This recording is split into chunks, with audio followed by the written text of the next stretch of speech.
Over 5 decades of turbulent relations between the United States and Cuba, mistrust, a never-ending trade embargo, and the brink of nuclear war. Today, do Cubans want Americans visiting their country?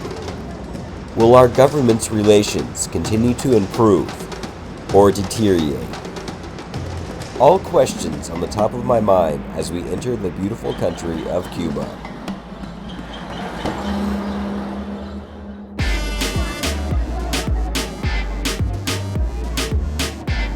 So we've been in Havana for about 2 days now, and we've been surprised by how friendly everybody is. Like, we just got stopped on the street, and upon hearing that we were from the United States, the guy shook our hands and said, "Your people are my people are your people."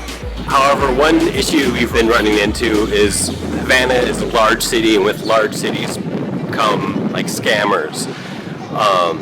So it's a little bit harder to trust people and I guess get to know the locals. So I think our game plan is that we're going to head to Vinales, a town a couple hours away, and try to set up a homestay. First step to do that is I guess we need to book it online.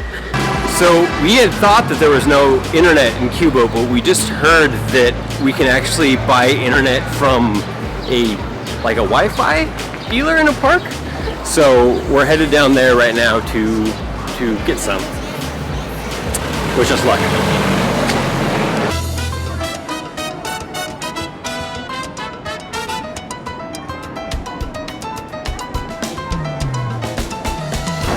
So I'm pretty sure that we have found the park, but it just looks like a giant cement block. It's right there across the street.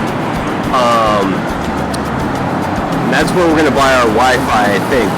So we're going to just walk over there and ask around and see what happens. Go and go down.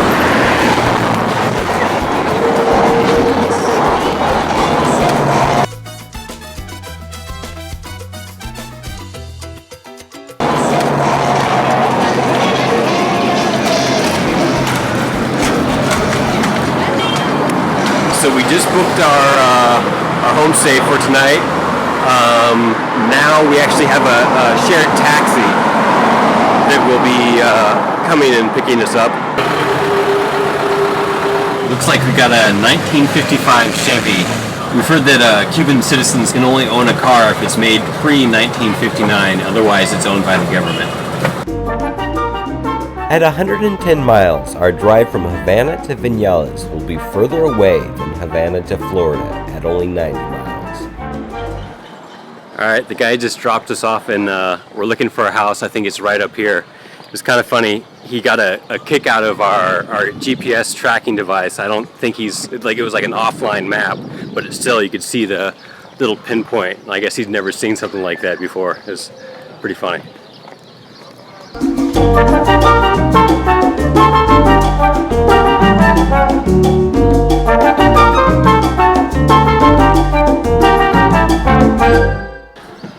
So it looks like this is the place right here.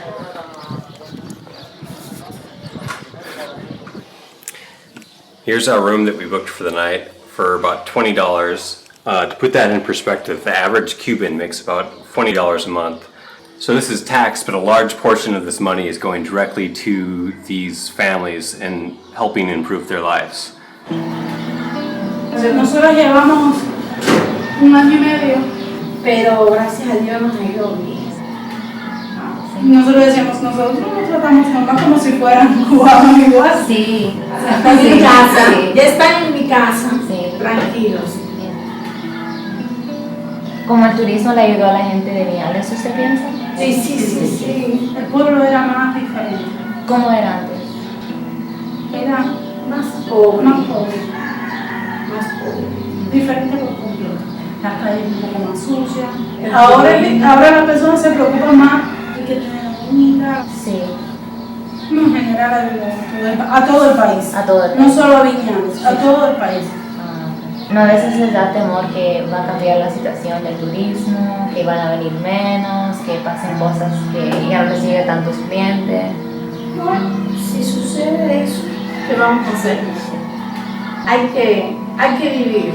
Antes vivíamos en esa posibilidad, no teníamos prácticamente nada comparado con hoy. Entonces, si regresamos atrás, bueno, ya sabes que ya tú estás preparado para lo que viene. Nosotros somos sencillos, que nacimos de la nada. Nos ayudamos.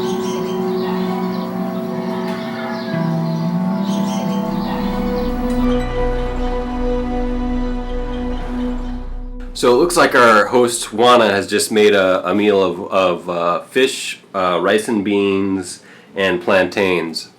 She did mention that she used to not be able to eat like this. They would usually just have meals of like rice and beans or simple things like this. But now that tourist money is coming in, they're able to have bigger meals.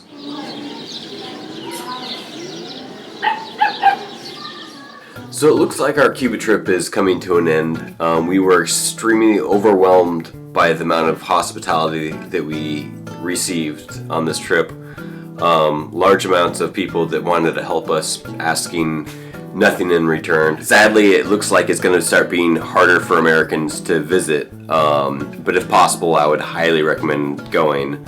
And make sure to look for and eat at restaurants that are owned by locals, and to stay at locals' houses, also known as a casa particular. One thing that we've heard about that we wish he would have done is to bring small presents to give out as thank yous along the way. It can be just small things like toothpaste or bars of soap. You'll wish you would have brought them when you see how much hospitality you receive in this country.